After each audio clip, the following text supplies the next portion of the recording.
الحمد لله نحمده ونستعينه ونستغفره ونؤمن به ونتوكل عليه ونعوذ بالله من شرور أنفسنا ومن سيئات أعمالنا من يهده الله فلا مضل له ومن يضلله فلا هادي له وأشهد أن لا إله إلا الله وحده لا شريك له وأشهد أن سيدنا وسندنا ونبينا ومولانا محمدا عبده ورسوله صلى الله تعالى عليه وعلى آله وأصحابه وبارك وسلم تسليما كثيرا. أما بعد فأعوذ بالله من الشيطان الرجيم. بسم الله الرحمن الرحيم. لإيلاف قريش إيلافهم رحلة الشتاء والصيف فليعبدوا رب هذا البيت الذي أطعمهم من جوع وآمنهم من خوف. آمنت بالله صدق الله مولانا العظيم وصدق رسوله النبي الكريم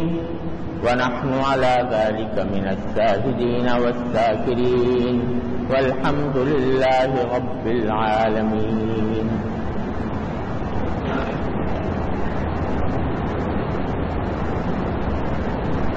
بزرگان محترم اور برادران عزیز، پچھلے جمعہ میں نے سورہ فیل کی کچھ تشریح آپ کے سامنے پیش کی تھی. آج اس کے بعد جو متصل صورت ہے جس کو سورہ قریش بھی کہتے ہیں اور سورہ ایلاف بھی کہا جاتا ہے، وہ میں نے آپ کے سامنے تلاوت کی ہے اور آج اس کی کچھ تشریح عرض کرنی ہے. اس سورت کا، سورہ ایلاف قریش کا الم تر کیف والی سورت سے بڑا گہرا تعلق ہے، اس لیے کہ الم تر کیف والی صورت میں اللہ تبارک و تعالی نے عرب کے لوگوں کو اور خاص طور سے قریش کے لوگوں کو جو مکہ مکرمہ میں آباد تھے اپنا یہ انعام اور احسان یاد دلایا ہے کہ ابرہہ، یمن کے بادشاہ ابرہہ کا اتنا زبردست لشکر ان پر حملہ آور ہوا تھا، لیکن اللہ تبارک و تعالی نے اپنے فضل و کرم سے کعبے کو بھی محفوظ رکھا اور مکہ مکرمہ کے بسنے والوں کو بھی ان کے شر سے نجات عطا فرمائی اور ان کے دشمن کو خائب و خاسر کر دیا، ناکام اور نامراد کر دیا. اب اس صورت میں باری تعالیٰ ایک اور احسان اور انعام یاد دلا رہے ہیں جو اللہ تبارک و تعالیٰ نے قریش کے لوگوں پر جو مکہ مکرمہ میں آباد تھے اور کعبے کے پاسبان کہلاتے تھے، ان پر اللہ تبارک و تعالیٰ نے ایک دوسرا انعام جو کیا ہے وہ یاد دلایا ہے. ترجمہ آیت کا یہ ہے کہ لإیلاف قریش ایلافہم رحلۃ الشتاء والصیف. چونکہ قریش کے لوگ عادی ہیں اس بات کے کہ وہ سردیوں میں ایک سفر کرتے ہیں اور گرمیوں میں دوسرا سفر کرتے ہیں، تو ان کو چاہیے فَلْيَعْبُدُوا رَبَّ هَذَا الْبَيْتِ، ان کو چاہیے کہ اس بیت اللہ کے پروردگار کی عبادت کریں، الَّذِي أَطْعَمَهُم مِّن جُوعٍ، جس نے ان کو بھوک کی حالت میں کھانا عطا فرمایا، وَآمَنَهُم مِّن خَوْفٍ، اور خوف کی حالت میں اللہ تبارک و تعالیٰ نے ان کو امن عطا فرمایا، ان کی حفاظت فرمائی۔ یہ دراصل اشارہ ہے اس بات کی طرف کہ نبی کریم سرور عالم صلی اللہ علیہ وسلم کی دنیا میں تشریف آوری سے پہلے پورا جزیرہ عرب قتل و غارت گری کا ایک بہت بڑا مرکز بنا ہوا تھا، کسی کی جان مال آبرو محفوظ نہیں تھی، دن دہاڑے ڈاکے پڑتے تھے، اور کوئی شخص جو سفر کرنا چاہتا ایک شہر سے دوسرے شہر کی طرف تو اکیلا سفر نہیں کر سکتا تھا، کوئی قافلہ لے کر سفر کیا جاتا تھا، کیونکہ ہر وقت اندیشہ تھا کہ راستے میں کوئی ڈاکو ان پر حملہ آور ہو جائیں گے، ان کی جانوں کو بھی خطرہ ہوگا، ان کے مال کو بھی خطرہ ہوگا۔ اور قبائل عرب کے قبیلوں کا حال یہ تھا کہ ان کے درمیان مسلسل کشمکش اور لڑائی جاری رہتی تھی، ایک قبیلہ دوسرے قبیلے کا دشمن ہے، جان کا دشمن ہے، خون کا پیاسا ہے، لہذا اپنے دشمن قبیلے کا کوئی آدمی یا اس کا کوئی قافلہ راستے میں گزرتا ہوا مل جائے تو اس پر حملہ آور ہو جاتے تھے، اس کو جان سے مار دیتے تھے، اس کے مال لوٹ لیتے تھے۔ قتل و غارت گری کا ایک لامتناہی سلسلہ تھا جس کا بازار گرم تھا پورے جزیرہ عرب میں۔ چنانچہ کوئی بھی شخص جو کوئی قافلہ لے کر جا رہا ہو، خاص طور سے اگر کوئی تجارتی قافلہ ہے جس میں کہ سامان تجارت ہے، تو اس کے بچنے کا تو بہت کم امکان ہوتا تھا، کیونکہ راستے میں کوئی بھی دشمن قبیلہ مل جائے گا اور اس کو لوٹ چلے جائے گا۔ سارے عرب میں یہ آگ بھڑکی ہوئی تھی، لیکن اس زمانے جاہلیت میں بھی قریش کے لوگوں کو یہ امتیاز اور یہ خصوصیت حاصل تھی کہ کیونکہ قریش کے لوگ کعبے کے آس پاس رہتے تھے، بیت اللہ کے قریب رہتے تھے، اور بیت اللہ کے پاسبان کہلاتے تھے، بیت اللہ کی حفاظت کرتے تھے، بیت اللہ کی نگرانی کرتے تھے، اس کا انتظام کرتے تھے، تو ان کی اس خصوصیت کی بنا پر سارے عرب کے قبیلے ان کا احترام کرتے، ان کی عزت کیا کرتے، کیونکہ عرب کے قبیلے جتنے بھی تھے، سارے عرب کے لوگ، وہ چاہے کتنے ہی بدعمالیوں میں مبتلا ہو گئے ہوں، لیکن بیت اللہ کی عظمت ان کے دل میں تھی، اللہ کے گھر کی عظمت تھی، اور جو لوگ کے بیت اللہ کی حفاظت کر رہے تھے، ان کی نگہبانی کر رہے تھے، ان کی تعظیم بھی ان کے دلوں کے اندر دعوت تھی۔ لہذا قریش کے لوگوں کا اگر کوئی قافلہ جا رہا ہو، کہیں بھی جا رہا ہو، تو اس کو نہیں چھیڑتے تھے، کسی بھی قبیلے سے گزر جائے، کسی بھی بستی سے گزر جائے، دشمنیاں ان کے ساتھ بھی تھیں، لیکن کیونکہ قریش کے لوگ ہیں، کیونکہ بیت اللہ کے محافظ ہیں، بیت اللہ کے پاسبان ہیں، اس واسطے کوئی بد سے بدتر دشمن بھی ان کے قافلوں پر حملہ نہیں کرتا۔ تو اس کا نتیجہ یہ تھا کہ سارے عرب کے لوگ تو ڈرے سہمے رہتے تھے، صبر کرنے سے گھبراتے تھے کہ صبر کریں گے تو ہمیں کہیں پریشانی کا سامنا نہ کرنا پڑے، لیکن قریش کے لوگ جب کوئی قافلہ لے کر سفر کرتے تو بے دھڑک کرتے تھے، کوئی خطرہ نہیں ہوتا تھا، امن و امان کے ساتھ جاتے، امن و امان کے ساتھ واپس آ جاتے۔ چنانچہ قریش مکہ مکرمہ میں آباد تھے۔ آپ حضرات جانتے ہوں گے کہ مکہ مکرمہ کا جو علاقہ ہے، اللہ تعالیٰ نے اپنا گھر ایسی جگہ بنایا ہے جہاں نہ کوئی کھیتی ہے، نہ کوئی سبزہ ہے،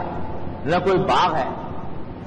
وادی قرآن حضرت ابراہیم علیہ السلام نے فرمایا تھا ربنا انی اسکنت من ذریتی بواد غیر ذی زرع عند بیتک المحرم، اے پروردگار میں اپنی اولاد کو ایک ایسی وادی میں چھوڑ کر جا رہا ہوں، آباد کر کے جا رہا ہوں جہاں پر کوئی کھیتی نہیں ہوتی، آپ کے حرمت والے گھر کے پاس۔ یہ بھی اللہ تعالیٰ کی ایک قدرت کی عظیم نشانی ہے کہ اس کو بالکل خشک رکھا ہے اللہ تعالیٰ نے، نہ کوئی سبزہ، نہ کوئی باغ، نہ کوئی ایسا بظاہر دیکھنے کے اعتبار سے کوئی خوبصورت منظر۔ دنیا کوئی اگر خوبصورت منظر ہوتا، کوئی سبزہ ہوتا تو لوگ اس سبزے کو دیکھنے کے لیے، اس کے خوبصورت منظر کو دیکھنے کے لیے سفر کرتے، لیکن خشک بے آب و گیا وادی ہے، سنگلاخ پتھروں کے پہاڑ ہیں، اور اسی میں یہ مکہ آباد ہے، اسی میں اللہ کا گھر ہے۔ اس کے باوجود ساری دنیا کے حسین ترین علاقوں کو دیکھ لو اور اس بیت اللہ کی جگہ کو دیکھ لو، ہر مسلمان، ہر صاحب ایمان کے دل میں اس بیت اللہ کی کشش اتنی زیادہ ہے کہ ساری دنیا کے حسین ترین علاقے اس کے آگے ہیچ ہیں۔ حالانکہ کوئی خوبصورت نظارہ نہیں ہے، لیکن ایسی کشش ہے۔ ابراہیم علیہ السلام نے دعا فرمائی تھی کہ اللہ ایسا بنا دیجئے کہ لوگوں کے دل کھچ کھچ کر اس کی طرف آئیں۔ اب دیکھ لو کس طرح کھچے ہوئے ہیں، کس طرح لوگ جوک در جوک دنیا کے ہر علاقے سے بیت اللہ کی طرف رجوع کرتے ہیں۔ تو غرض یہ کہ وہ پورا علاقہ بالکل بے آب و گیاہ تھا، کوئی کھیتی نہیں، کوئی باڑی نہیں، کوئی زراعت نہیں، تو وہاں کے لوگوں کا ذریعہ روزگار کیسے ملے؟ کوئی زراعت نہیں، کوئی فیکٹری نہیں، تو کیسے ملے روزگار، کیسے حاصل ہو؟ تو سارے مکے کے لوگ جو ہیں ان کو روزگار کا واحد ذریعہ تجارت تھا۔ تجارت بھی کہاں سے کریں؟ بھئی کہیں کوئی یہاں پر کوئی چیز اگتی ہو تو اس کو نکال کے بیچا کرے۔ ان کو ساری تجارت موقوف تھی اس بات کے اوپر کہ یہ باہر سے سامان لائیں یہاں بیچیں، یہاں سے سامان لے جائیں باہر بیچیں۔ تو اس کی غرض سے ان کے تجارتی قافلے یمن اور شام جایا کرتے تھے۔ یمن اس زمانے میں بڑا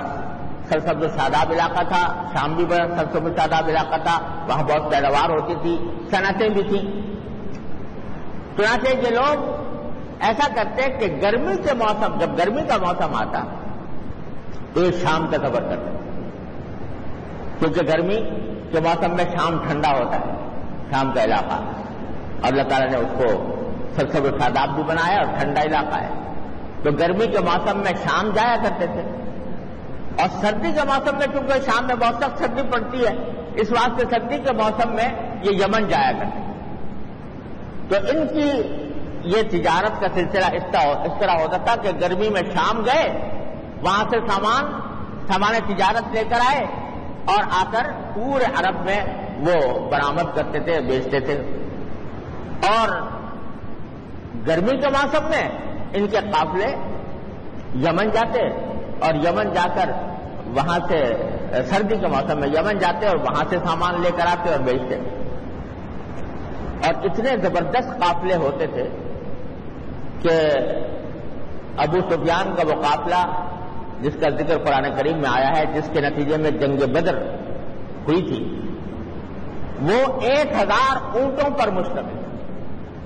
1000 اونٹوں پر سامان لاد کر، اور وہ شام گیا تھا اور شام سے واپس آ رہا تھا اور 100% منافع کے ساتھ واپس آ رہا تھا۔ تو ایسے قافلے میں ہزاروں اونٹوں کے قافلے ہوا کرتے تھے، اتنے زبردست قافلے، اس پر ان کی ساری معیشت کا دار و مدار تھا۔ اور یہ سامان لا کر اپنے مکہ مکرمہ میں بھی رکھتے اور باہر علاقوں میں بھی، مکے کے باہر علاقوں میں، عرب کے دوسرے علاقوں میں بھی اس کو برآمد کرتے اور بیچتے۔ جب یہ جا رہے ہوتے تھے یمن یا شام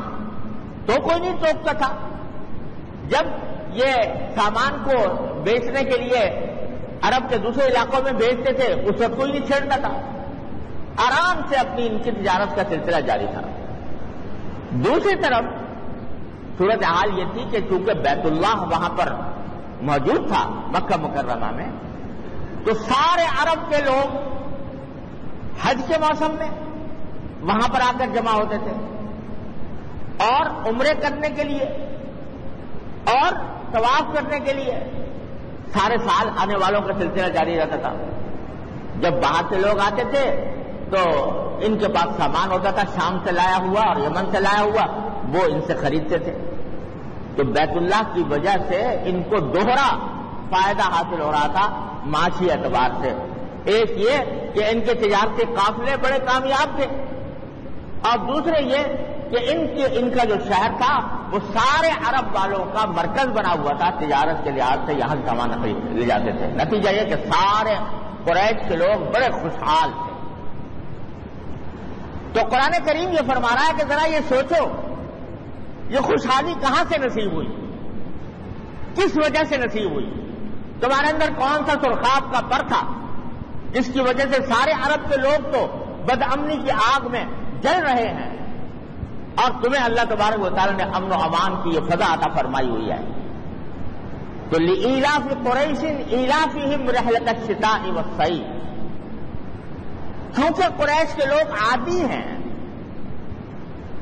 سردی اور گرمی میں سفر کرنے کے، تو ان کو چاہیے کہ اس پروردگار کے گھر، اس گھر کے پروردگار کی عبادت کریں۔ مطلب یہ کہ یہ جو تمہیں امن و امان نصیب ہے اور تمہیں جو خوشحالی نصیب ہے وہ صرف بیت اللہ کی وجہ سے ہے، کیونکہ تم بیت اللہ کے پاسبان ہو، اس وجہ سے اللہ تبارک و تعالی نے تمہیں اتنی نعمتیں عطا فرمائی ہوئی ہیں۔ تو اس نعمت کا شکر تو یہ ہونا چاہیے کہ تم اس پروردگار کے خدائے واحد کی عبادت کرو اور کسی اور طرف نہ دیں۔ لیکن تم نے کر یہ رکھا ہے کہ اس خدا نے جس نے تمہیں یہ امن و امان اور یہ خوشحالی عطا فرمائی اس کا تو نام ہی نام ہے، تم نے اسی کعبے کے اندر بت رکھے ہوئے ہیں، ان کی پوجا کرتے ہو، خدا کے ساتھ شرک کرتے ہو اور اللہ تبارک و تعالیٰ کے ساتھ نہ جانے کتنے خداؤں کو اپنا خدا مان کر ان کی عبادت کرتے رہتے ہو، ان کے احکام کی اطاعت کرتے ہو۔ ایک اور آیت کریمہ میں اللہ تبارک و تعالیٰ نے فرمایا ہے، اشارہ کیا ہے کہ جب نبی کریم صلی اللہ علیہ وسلم ان کو توحید کی دعوت دیتے تھے قریش کے لوگوں کو کہ بھائی اور بت پرستی چھوڑو، اللہ تبارک و تعالیٰ کی عبادت کرو، اللہ تعالیٰ کے ساتھ کسی کو شریک نہ ٹھہراؤ، لا الہ الا اللہ محمد رسول اللہ کا کے اوپر ایمان لاؤ، تو وہ جواب میں بعض اوقات یوں کہتے تھے کہ جی کیا کریں، اگر ہم آپ کی بات مان لیں تو سارا عرب ہمارا دشمن ہو جائے گا، سارا عرب ہمارا دشمن ہو جائے گا، اور لوگ جو ہیں وہ ہماری جو عزت کرتے ہیں، احترام کرتے ہیں، سارے عرب کے اندر ہمارا بول بالا ہے وہ ختم ہو جائے گا، اس واسطے کہ سارا عرب بت پرست ہے، تو اگر ہم بت پرستی چھوڑ دیں گے اور توحید کے قائل ہو جائیں گے تو سارا عرب ہمارا مخالف بن جائے گا، دشمن بن جائے گا۔ قرآن کریم میں اس کے جواب میں ایک آیت میں فرمایا اولم یروا انا جعلنا حرما آمنا ویتخطف الناس من حولهم، ارے کیا ان کو یہ نظر نہیں آ رہا کہ ہم نے ان کو جو امن و امان دیا ہے وہ اس حرم کی وجہ سے دیا ہے، ہاں، اور یہ اس کو حرم کو امن والی چیز بنا دیا ہے، اور ان کے ارد گرد جتنے قبیلے کے لوگ ہیں وہ بدامنی کے اندر مبتلا ہیں، ان کو لوٹا جا رہا ہے، ان کو اغوا کیا جا رہا ہے، ان کو مارا جا رہا ہے۔ یہ تو اللہ تعالیٰ نے اب جب کہ تم شرک کر رہے ہو تب اللہ تعالیٰ نے تمہیں یہ نعمت عطا کی ہوئی ہے، جب تم شرک چھوڑ دو گے اور صرف خدائے واحد کی عبادت کرو گے تو کیا اللہ تعالیٰ تمہیں چھوڑ دے گا معیار و مددگار، پھر تمہیں بدامنی میں مبتلا کر دے گا؟ یہ دوسری جگہ قرآن کریم میں بھی اس طرف اشارہ فرمایا ہے۔ تو خلاصہ یہ ہے کہ اللہ تبارک و تعالیٰ نے اس آیت میں قریش کے لوگوں کو خاص طور سے اس طرف متوجہ فرمایا ہے کہ ان کو جو کچھ نعمتیں دنیا میں بھی ملی ہوئی ہیں وہ صرف اللہ تبارک و تعالیٰ کے اس گھر کی وجہ سے، بیت اللہ کی وجہ سے، تو ان کو چاہیے کہ اس بیت اللہ کے رب کی عبادت کریں۔ نہ یہ کہ اس میں بتوں کو ڈال کر ان کی پوجا کرنا شروع کر دیں، شرک کا ارتکاب کرنا شروع کر دیں۔ سبق اس میں یہ دیا گیا ہے، یہ تو قریش کے لوگوں کو خطاب ہے براہ راست، لیکن ساتھ ساتھ یہ چونکہ قرآن جو ہے وہ صرف اہل عرب کے لیے نہیں ہے، وہ تو رہتی دنیا تک پوری انسانیت کی رہنمائی کے لیے آیا ہے، لہذا اس میں سبق در حقیقت یہ دیا گیا ہے کہ یوں تو سارے انسانوں کا فریضہ ہے کہ وہ اللہ تبارک و تعالیٰ کی عبادت کریں، اس کے سوا کسی کو معبود نہ مانیں، اس کے احکام کی اطاعت کریں، لیکن خاص طور سے وہ لوگ جن کو اللہ کے دین کے نام پر دنیا میں کوئی نعمت ملی ہو تو ان کو تو خاص طور پر اس بات کا اہتمام کرنا چاہیے کہ وہ اللہ تبارک و تعالیٰ کے دین پر پوری طرح عمل پیرا ہو۔ جن کو دنیا کی نعمت کس وجہ سے ملی؟ دین کی وجہ سے ملی، دین کے نام پر ملی، ان کا خاص طور پر یہ فریضہ ہے کہ وہ اللہ تبارک و تعالیٰ کے دین کی ٹھیک ٹھیک سچے دل سے پیروی کرے۔ ایک عالم ہے مثال کے طور پر، اس کی اگر کوئی عزت کرتا ہے تو کیوں کرتا ہے؟ اور دوسروں کے مقابلے میں اس کی تعظیم کرتا ہے تو کیوں کرتا ہے؟ اس لیے کرتا ہے کہ لوگ سمجھتے ہیں اس کے بعد دین کا علم ہے، دین کی وجہ سے اس کی عزت کر رہے ہیں۔ اگر وہ عالم پھسل جائے اور یہ کہے کہ وہ اپنے اکڑ میں آ جائے اور یہ سوچ کر کہ ساری دنیا میری تعظیم کر رہی ہے، وہ تکبر میں مبتلا ہو جائے اور خود دین کے احکام کو چھوڑ بیٹھے، تو یہ عام آدمی کے بگڑنے سے زیادہ برا ہے، زیادہ خطرناک ہے، زیادہ سنگین ہے کہ ایسا شخص جو کہ علم کے ساتھ نسبت رکھتا ہے وہ اللہ بچائے فسق و فجور میں مبتلا ہو جائے یا گناہ کے کاموں میں مبتلا ہو جائے۔ اور آدمیوں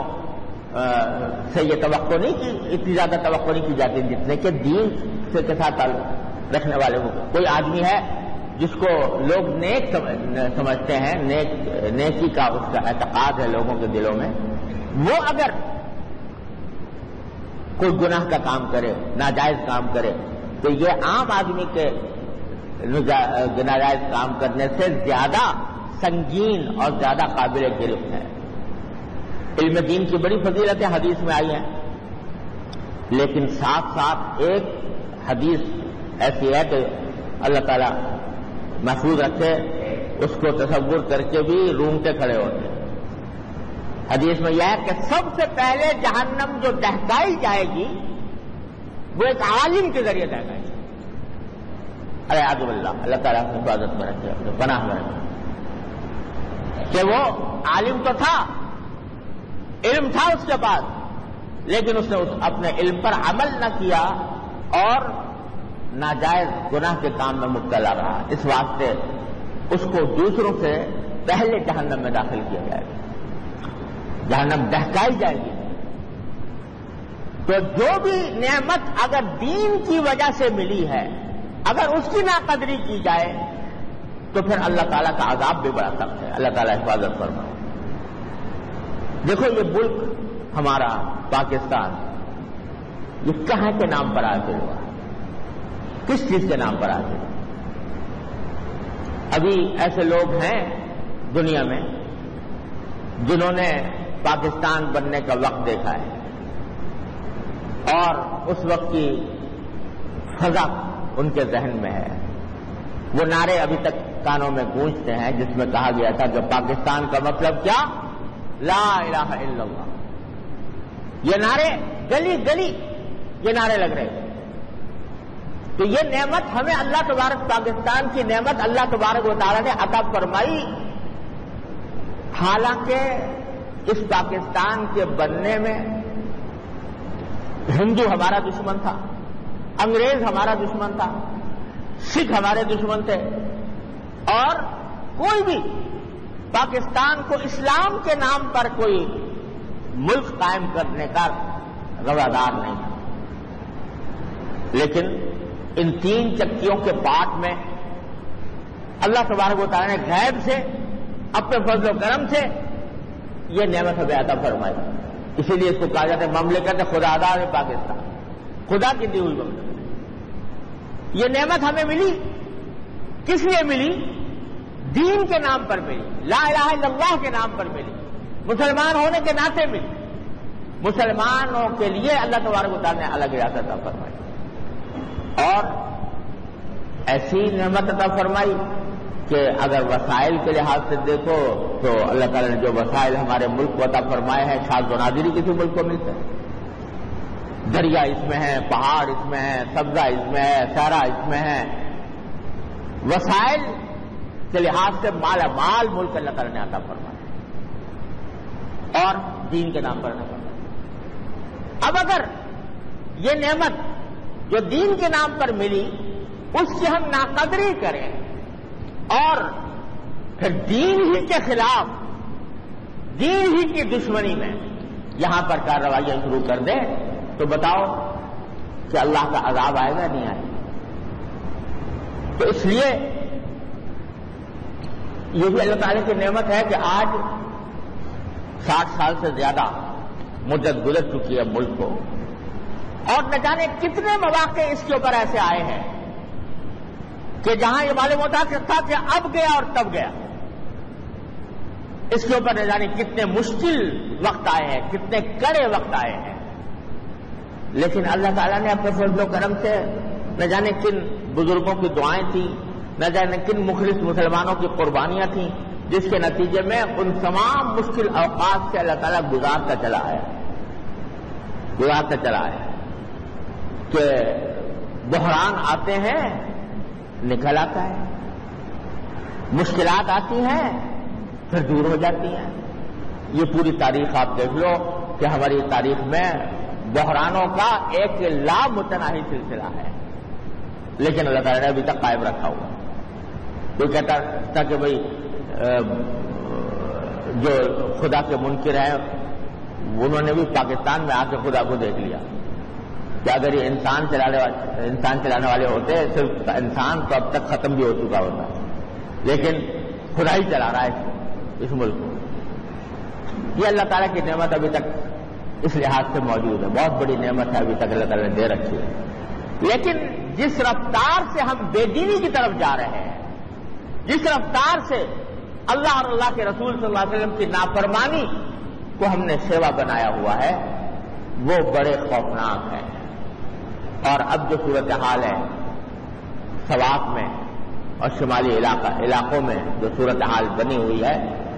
ایک آگ بھڑک رہی ہے اور اس آگ کے اندر مسلمان ہی مسلمان کے گلے کاٹ رہا ہے، مسلمان ہی مسلمان کے اوپر حملہ آور ہو رہا ہے، ایک دوسرے کو لاشیں گرا رہے ہیں. جو قوت کے دشمنوں کے خلاف صرف ہونی تھی وہ آپس میں ایک دوسرے کو مارنے میں صرف ہو رہی ہے. یہ نتیجہ اس بات کا ہے کہ اللہ نے دین کے نام پر ملک دیا تھا، ہم نے دین سے دوری اختیار کی اور چاہیے تھا کہ ہم اللہ کے سوا کسی کی عبادت نہ کریں، اللہ کے سوا اپنا کسی کو معبود نہ بنائیں، لیکن ہم نے معبود بنا رکھے ہیں پتہ نہیں کتنے. یہ امریکہ ہے، یہ برطانیہ ہے، یہ روس ہے، بڑی سپر طاقتیں ہیں، ان کو اپنا عملاً اپنا معبود بنا رکھا. ان کو خوش کرنے کے لیے سارے اقدامات ہو رہے ہیں، ان کی خوشامد کرنے کے لیے سارے کام ہو رہے ہیں، اور اپنی دین اور اپنے ملک کی فلاح و بہبود